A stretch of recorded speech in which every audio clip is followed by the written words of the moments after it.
Chapter 17. Yasin.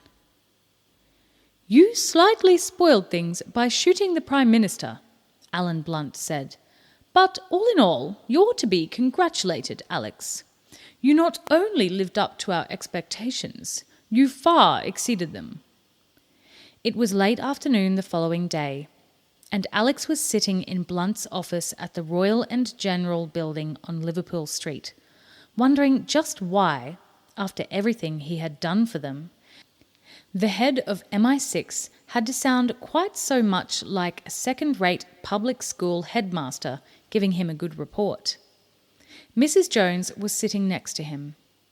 Alex had refused her offer of a peppermint, although he was beginning to realise it was all the reward he was going to get. She spoke now for the first time since he had come into the room. "You might like to know about the cleaning up operation." "Sure." She glanced at Blunt, who nodded. "First of all, don't expect to read the truth about any of this in the newspapers," she began. "We put a D notice on it, which means nobody is allowed to report what happened. Of course, this ceremony at the Science Museum was being televised live, but fortunately we were able to cut transmission before the cameras could focus on you. In fact, nobody knows that it was a 14-year-old boy who caused all the chaos." "And we plan to keep it that way," Blunt muttered. "Why?" Alex didn't like the sound of that. Mrs. Jones dismissed the question. "The newspapers had to print something, of course," she went on. "The story we've put out is that Sale was attacked by a hitherto unknown terrorist organisation, and that he's gone into hiding." "Where is Sale?" Alex asked. "We don't know, but we'll find him. There's nowhere on earth he can hide from us." "Okay." Alex sounded doubtful. "As for the Stormbreakers, we've already announced that there's a dangerous product fault and that anyone turning them on could get electrocuted. It's embarrassing for the government, of course, but they've all been recalled and we're bringing them in now. Fortunately, Sale was so fanatical that he programmed them so that the smallpox virus could only be released by the Prime Minister at the Science Museum. You managed to destroy the trigger so that even the few schools that have tried to start up their computers haven't been affected." "It was very close," Blunt said. "We've analysed a couple of samples. It's lethal. Worse even than the stuff Iraq was brewing up in the Gulf War." "Do you know who supplied it?" Alex asked. Blunt coughed. "No. The submarine I saw was Chinese. That doesn't necessarily mean anything." It was obvious that Blunt didn't want to talk about it. "You can just be sure that we'll make all the necessary inquiries." "What about Yasin Grigorovich?" Alex asked. Mrs. Jones took over. "We've closed down the plant at Port Talon," she said. "We already have most of the personnel under arrest. Unfortunately, we weren't able to talk to either Nadia Vol or the man you knew as Mr. Grin." "He never talked much anyway," Alex said. "It was lucky that his plane crashed into a building site," Mrs. Jones went on. "Nobody else was killed. As for Yasin, I imagine he'll disappear. From what you've told us, it's clear that he wasn't actually working for Sale. He was working for the people who were sponsoring Sale, and I doubt they'll be very pleased with him. Yasin is probably on the other side of the world already. But one day, perhaps, we'll find him. We'll never stop looking." There was a long silence. It seemed that the two spy masters had said all they wanted. But there was one question that nobody had tackled. "What happens to me?" Alex asked. "You'll go back to school," Blunt replied. Mrs. Jones took out an envelope and handed it to Alex. "A cheque?" he asked. "It's a letter from a doctor explaining that you've been away for 3 weeks with the flu. Very bad flu. If anyone asks, he's a real doctor. You shouldn't have any trouble." "You'll continue to live in your uncle's house," Blunt said. "That housekeeper of yours, Jack whatever, She'll look after you. And that way, we'll know where we are if we need you again. Need you again. The words chilled Alex more than anything that had happened to him in the past 3 weeks. You've got to be kidding, he said. No. Blunt gazed at him quite coolly. It's not my habit to make jokes. You've done very well, Alex, Mrs. Jones said, trying to sound more conciliatory. The Prime Minister himself asked us to pass on his thanks to you. And the fact of the matter is that it could be wonderfully useful to have someone as young as you, as talented as you, Blunt cut in, available to us from time to time. She held up a hand to ward off any argument.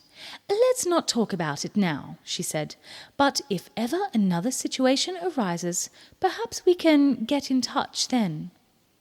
Yeah, sure.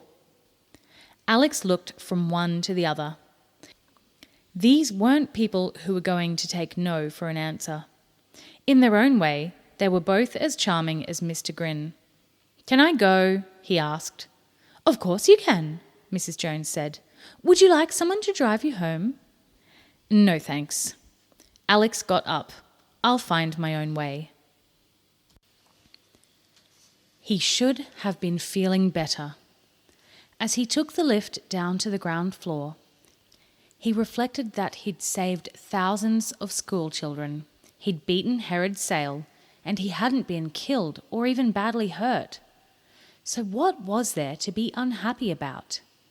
The answer was simple. Blunt had forced him into this. In the end, the big difference between him and James Bond wasn't a question of age. It was a question of loyalty. In the old days, spies had done what they'd done because they loved their country, because they believed in what they were doing. But he'd never been given a choice.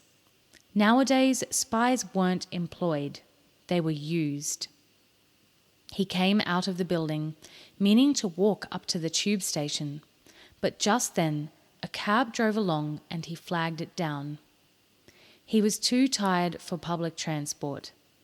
He glanced at the driver, huddled over the wheel in a horribly knitted, homemade cardigan, and slumped onto the back seat. Cheyne Walk, Chelsea, Alex said. The driver turned around. He was holding a gun. His face was paler than it had been the last time Alex saw it, and the pain of 2 bullet wounds was drawn all over it. But impossibly, it was Herod Sale. If you move, you bliddy child, I will shoot you, Sale said. His voice was pure venom. If you try anything, I will shoot you. Sit still, you're coming with me. The doors clicked shut, locking automatically. Herod Sale turned round and drove off, down Liverpool Street, heading for the city. Alex didn't know what to do. He was certain that Sale planned to shoot him anyway. Why else would he have taken the huge chance of driving up to the very door of MI6 headquarters in London? He thought about trying the window, perhaps trying to get the attention of another car at a traffic light, but it wouldn't work. Sale would turn round and kill him. The man had nothing left to lose.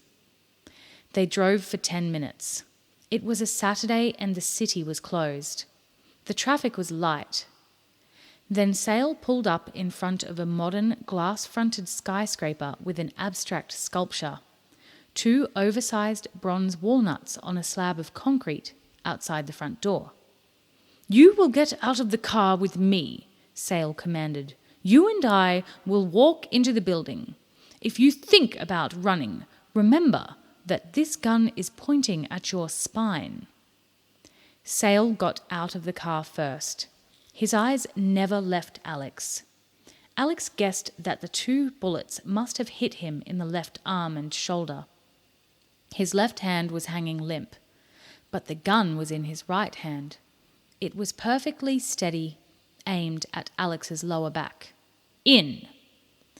The building had swing doors and they were open. Alex found himself in a marble-clad hall with leather sofas and a curving reception desk. There was nobody here either.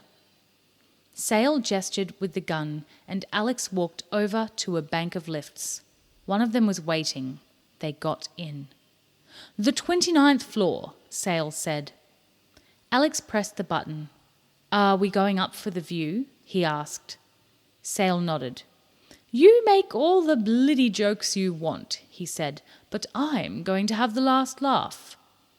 They stood in silence. Alex could feel the pressure in his ears as the lift rose higher and higher. Sale was staring at him, his damaged arm tucked into his side, supporting himself against the door. Alex thought about attacking him. If he could just get the element of surprise. But no, they were too close, and Sale was coiled up like a spring.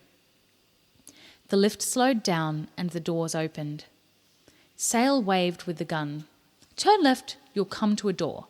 Open it." Alex did as he was told. The door was marked Helipad. A flight of concrete steps led up. Alex glanced at Sale. Sale nodded. "Up." They climbed the steps and reached another door with a push bar. Alex pressed it and went through. He was back outside, 30 floors up, on a flat roof with a radio mast and a tall metal fence running round the perimeter. He and Sale were standing on the edge of a huge cross painted in red. Looking around, Alex could see right across the city to Canary Wharf. It had seemed a quiet spring day when Alex left the Royal and General offices. But up here the wind streaked past and the clouds boiled. "You ruined everything," Sale howled. "How did you do it? How did you trick me? I'd have beaten you if you'd been a man. But they had to send a boy, a bloody schoolboy. Well, it isn't over yet. I'm leaving England. Do you see?" Sale nodded, and Alex turned to see that there was a helicopter hovering in the air behind him. Where had it come from? It was red and yellow, a light, single-engine aircraft with a figure in dark glasses and helmet hunched over the controls. The helicopter was a Colibri EC-120B, one of the quietest in the world. It swung round over him, its blades beating at the air. "That's my ticket out of here," Sale continued. "They'll never find me, and one day I'll be back. Next time, nothing will go wrong, and you won't be here to stop me. This is the end for you. This is where you die." There was nothing Alex could do. Sale raised the gun and took aim, his eyes wide, the pupils blacker than they had ever been, mere pinpricks in the bulging whites. There were 2 small, explosive cracks. Alex looked down, expecting to see blood. There was nothing. He couldn't feel anything. Then Sale staggered and fell onto his back. There were 2 gaping holes in his chest. The helicopter landed at the center of the cross. Yasin Grigorovich got out. Still holding the gun that had killed Herod Sale, he walked over and examined the body, prodding it with his shoe. Satisfied, he nodded to himself, tucking the gun away. He had switched off the engine of the helicopter, and behind him the blades slowed down and stopped. Alex stepped forward. Yasin seemed to notice him for the first time. "You're Yasin Grigorovich," Alex said. The Russian nodded. It was impossible to tell what was going on in his head.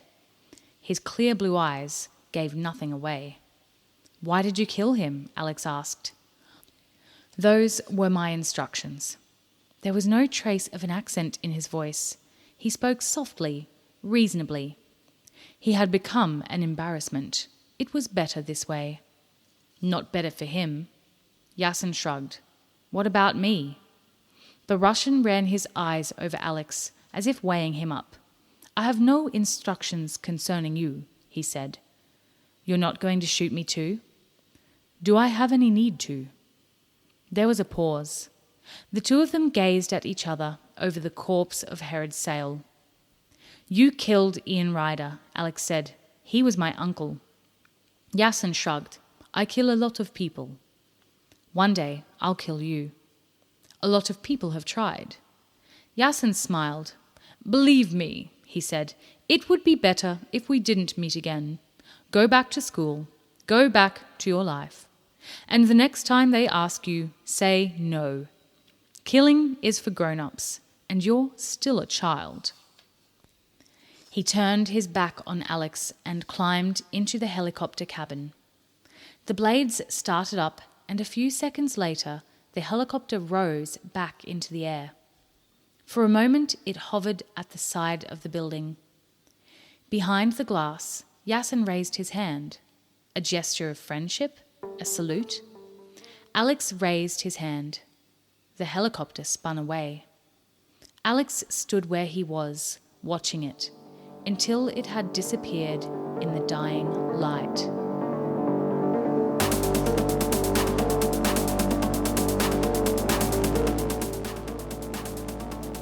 You've been listening to Alex Rider, Stormbreaker by Anthony Horowitz.